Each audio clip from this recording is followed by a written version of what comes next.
السلام علیکم، میرا نام ہے ذیشان عثمانی۔ آج ہم معاشرے کے ایک بہت ہی زیادہ حساس اور امپورٹنٹ ٹاپک کے اوپر بات کریں گے، اور ٹاپک یہ ہے کہ بچوں کی عزت کریں۔ ہمارے معاشرے کے اندر، ہمارے گھروں کے اندر بیٹے بیٹیوں کو جو عزت دینی چاہیے وہ نہیں دی جاتی۔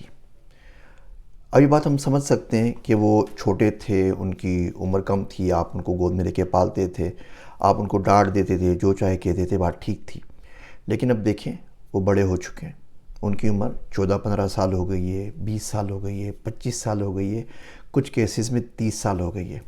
اللہ سبحانہ و تعالیٰ نے آپ کو اگر اولاد کی نعمت سے نوازا ہے تو آپ کا حق بنتا ہے کہ آپ کا فرض بنتا ہے کہ آپ ان کو اچھا نام دیں، آپ ان کی اچھی تربیت کریں، آپ ان کو اللہ سے، اللہ کے رسول اکرم صلی اللہ علیہ وسلم سے روشناس کرائیں، اور اس کے بعد معاشرے کو ایک اچھا فرد دے دیجیے۔ بس وہ آپ کے غلام نہیں ہیں، آپ ان کو اون نہیں کرتے، اور آپ اپنی مرضی ان کے اوپر نہیں تھوپ سکتے۔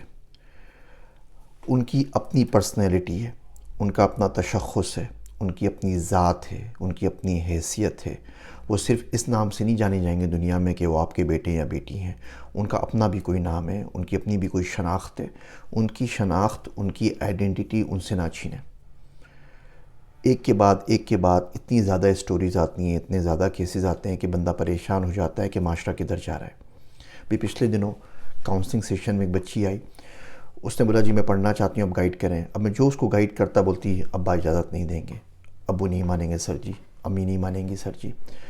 الغرض اس نے یہ بتایا کہ وہ 20-22 سال کی بچی ہے، اس کی انہوں نے زبردستی منگنی کہیں کروا دیے۔ منگنی کیوں کروائی؟ صرف اسی لیے کہ ان کی جو کاسٹ ہے اسی کاسٹ میں وہ اسی ذات میں منگنی کرائیں گے، اسی فرقے کے اندر، اسی فرقہ تو نہیں، اسی کاسٹ کے اندر۔ جس کا کاسٹ ہوتی ہے نا، عثمانی ہو گئی، صدیقی ہو گئی، سمرو ہو گئی، ارائی ہو گئی، تو اسی کاسٹ کے اندر وہ کروائیں گے۔ جس بچے سے کروائی وہ پڑھا لکھا نہیں ہے، اس کے اپنے افیئرز بھی چل رہے ہیں، لیکن یہ بیچاری مجبور ہے، پڑھنے اس کو نہیں دیتے، جاب نہیں اس کو کرنے دیتے، صبح سے شام تک گھر میں ماسی بن کے کام کر رہی ہے۔ خیر کال کے آخر میں اس نے پوچھا سر آپ سے ایک بات عرض کروں چھوٹی سی، سر کوئی وظیفہ بتا دیں کہ میں مر جاؤں۔ اب یہ حالت ہم نے اپنے بچوں کی کر دی ہے۔ بچہ آپ کے پاس کام کرتا ہے، 25 سال کا ہو گیا ہے، اس کی شادی ہو گئی ہے، اس کے اپنے بیوی بچے ہیں، اور آپ بولتے ہیں آپ کا گھر چل رہا ہے نا، آپ دکان میں کام کریں، باقی آپ کو جو چاہیے ہمیں بتا دیجئے، لیکن آپ اس کو 10,000 روپے دینے کے روادار نہیں ہوتے۔ یہی بچہ اگر باہر جائے گا تو آرام سے کچھ اچھے پیسے کما سکتا ہے۔ دیکھیے اگر آپ یہی حرکتیں بچوں کے ساتھ کرتے رہے نا، تو یا تو وہ متنفر ہو کے آپ سے چلے جائے گا اور وہ آپ کا نہیں رہے گا، وہ کہیں اور چلے جائے گا اور زندگی بھر آپ سے بات نہیں کرے گا۔ پھر آپ روتے ہوئے آئیں گے کہ بڑھاپے میں جوان اولاد دیکھیں کتنی ناخلف ہو گئی ہے کہ ہمیں چھوڑ کے چلی گئی اور ہمارا خیال نہیں کرتی۔ یا اگر وہ ظلم و ستم کے ساتھ آپ کے ساتھ پستا رہے گا اور آپ کے ساتھ رہے گا جب تک آپ اللہ کو پیارے نہیں ہو جاتے، اس کے بعد وہ کہیں کا نہیں رہے گا۔ پہلی صورت میں وہ آپ کا نہیں رہے گا، دوسری صورت میں وہ کہیں کا نہیں رہے گا۔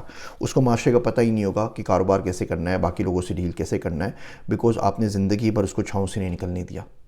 چڑیا بھی اپنے بچوں کو نا ایک وقت پہ آ کے گھونسلے سے نکال دیتی ہے کہ اب جاؤ اڑو اور کچھ اپنا کام خود کرو، دھکا دے دیتی ہے۔ ہم لوگ یہ گھونسلے بنائے رکھتے ہیں اور 2-2 3-3 نسل تک چلاتے رہتے ہیں۔ بچوں کو عزت دینا سیکھیے۔ جو بچہ چھوٹا ہوتا ہے نا، 4-5 سال تک کا بچہ ہوتا ہے، تو اس کے لیے ماں اس کی آئیڈیل ہوتی ہے۔ وہ ماں کی گود سے اترتا ہی نہیں ہے، جہاں ماں جاتی ہے وہ اس کو دیکھتا رہتا ہے، ماں اس کی نظر سے غائب ہوتی ہے تو پریشان ہو جاتا ہے۔ اب اس کے بعد تقریباً 7 سال سے 12 سال کی عمر تک اس کا باپ اس کا آئیڈیل ہوتا ہے۔ آپ دیکھیں گے بچوں کو بڑا شوق ہوتا ہے باپ کے جوتوں میں پاؤں ڈالنے کا، اس کی طرح بیگ اٹھا کے لیپ ٹاپ کو آفس جانے کا، تیار ہونے کا۔ جب باہر جاتا ہے وہ اسے چپک جاتا ہے کہ مجھے بھی آپ کے ساتھ باہر جانا ہے۔ اب باپ اس کا آئیڈیل ہے۔ 12 سال کی عمر کے بعد 13 سال میں جب بچہ ٹینز میں آتا ہے، یوں سمجھیں، تب اس کو نہ ماں چاہیے نہ باپ چاہیے۔ اب وہ باہر دیکھتا ہے کہ باہر سے کوئی انفلوئنس ملے، وہ کسی اور کو فالو کرے۔ اب وہ ماں باپ کے انفلوئنس سے جتنا سیکھنا تھا سیکھ چکا ہے، اب تنگ آ چکا ہے، اس کو باہر چاہیے۔ فیملی میں کوئی چاچا، تایا، ماما، کوئی انکل، کوئی شیخ، کوئی مینٹر، کوئی بزرگ ہونے چاہیے جس سے وہ جا کے اصلاح کر سکے، جس سے جا کے وہ مشورہ کر سکے، کوئی سیکھ لے سکے۔ ہمارے معاشرے میں وہ ہوتا نہیں ہے، تو اس کی جگہ یہ نیٹ فلکس، موویز اور یہ ٹی وی ڈرامے اور یہ سیاست لے لیتی ہے، بچہ ادھر چل پڑتا ہے۔ یہ بڑے فارمیٹیو ایئرز ہوتے ہیں۔ 12 سے 18 سال میں اگر اپنے بچے کو پکڑ لیا، صحیح طریقے سے اس کو سکھا دیا، صحیح لائن پہ چڑھا دیا، تو آگے کی زندگی بڑی آسان ہو جاتی ہے۔ 12 سے 20 سال میں اگر وہ بگڑ گیا تو کوئی عشق میں نکل جاتا ہے، کوئی شاعری میں نکل جاتا ہے، کوئی ڈراموں میں نکل جاتا ہے، کوئی موویز میں ہیرو بننے میں نکل جاتا ہے، اور باقی لوگوں کو سیاست کھا جاتی ہے۔ بچوں کی اگر آپ عزت نہیں کریں گے تو میں بتاتا ہوں اس کا نقصان کیا ہوگا۔ پہلی بات، آپ کے خلاف نفرت پنپتی رہے گی اور اس کو آنے والی بیوی یا آنے والا شوہر اس کو ایکسپلائٹ کریں گے، دیکھو تمہارے ماں باپ نے یہ کیا، مجھ سے زیادہ سگا کوئی نہیں ہے۔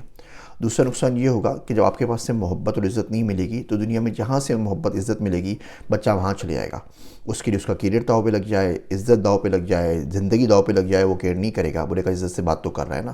آپ صبح شام گالیاں دیں گے، جیسے اس کو کوئی مل جائے گا نا، شونے نے کھانا کھایا یا نہیں کھایا ہے، وہ پورے کا پورا یا پوری کی پوری اس کی ہو جائے گی، ٹھیک ہے۔ اچھا، اس کے علاوہ نقصان یہ ہوگا کہ معاشرے کا وہ اچھا فرد نہیں بن سکیں گے، اور جو آپ بولیں گے وہ اس سے متنفر ہو جائیں گے آپ سے، کیونکہ ان کو نفرت ہو گئی ہے، وہ اس کا اظہار نہیں کر سکتے لیکن نفرت دل میں کہیں نہ کہیں پنپ رہی ہے، اور اس کو آنے والی یا آنے والا آ کے ایکسپلائٹ کرے گا۔ اب کیا کریں گے، آپ جو کام بولیں گے اس سے ان کو چڑھا جائے گی۔ آپ بولیں گے نماز پڑھو، اب وہ نماز پڑھنا چھوڑ دیں گے، زبردستی آپ کے سامنے پڑھ لیں گے، جس دن آپ آگے پیچھے ہوئے نماز نہیں پڑھیں گے۔ آپ بولیں گے زکوٰۃ دو، وہ زکوٰۃ سے ان کو چڑھا جائے گی۔ ہر وہ کام، یعنی آپ کی شخصیت کی وجہ سے اسلام پہ اثر آ رہا ہے، اس کے دین پہ، مذہب پہ، عقیدے پہ اثر آئے گا، آپ جو کام بولیں گے اس کا الٹ کرے گا۔ تو بچوں کو عزت دینا سیکھیے، اس سے پہلے کہ کوئی اور عزت دینے کے بہانے ان کی عزت لے کے چلے جائے۔ بچوں کو وقار دیجئے، بچوں کو پیسہ دیجئے، جتنا دے سکتے ہیں، جتنا افورڈ کر سکتے ہیں، بچوں کا خیال رکھیں، ان سے معلوم کرنے کی کوشش کریں کہ وہ کیا چاہتے ہیں۔ یہ نہ بتائیے کہ آپ کیا چاہتے ہیں، ڈاکٹر کر لو، انجینئر کر لو، میڈیکل میں چلے جاؤ، بچے سے بھی تو پوچھیں نا کہ بچہ کیا چاہتا ہے۔ جب تک آپ بچے کے مزاج کے ساتھ اپنے مزاج کو سنک نہیں کریں گے، جب تک آپ کو اپنے بچے کا مزاج نہ پتہ ہوگا، اس کی تربیت آپ لوگ نہیں کر سکتے۔ بھول جائیے اس بات کو کہ آپ کتنی نمازیں پڑھ لیں گے، کتنے روزے رکھ لیں گے، کتنی تہجد میں دعائیں مانگیں گے، کتنے شیخ اور بزرگوں سے مل کے وظائف کر لیں گے، اگر آپ کو اپنے بچے کا مزاج نہیں پتہ، اگر آپ کو نہیں پتہ کہ وہ کیا چاہتا ہے یا کیا چاہتی ہے، اب یقین کریے آپ اس کی کیریئر ڈیولپمنٹ کے اندر کوئی زیادہ فائدہ اس کو نہیں پہنچا سکتے۔ امید کرتا ہوں ماں باپ کے لیے بہت زیادہ تلخ باتیں کہیں نہ کہیں کچھ نہ کچھ کوئی کھڑکی کھولنے کا سبب بنیں گی، کہیں نہ کہیں کوئی نہ کوئی بدلاؤ آئے گا۔ آج ویسے بھی شب برات کی رات ہے، اپنے بچوں کے لیے، ماں باپ کے لیے خوب دعائیں کیجیے، میرے واسطے بھی دعا کیجیے گا۔ میں ہوں آپ سب کا ذیشان عثمانی۔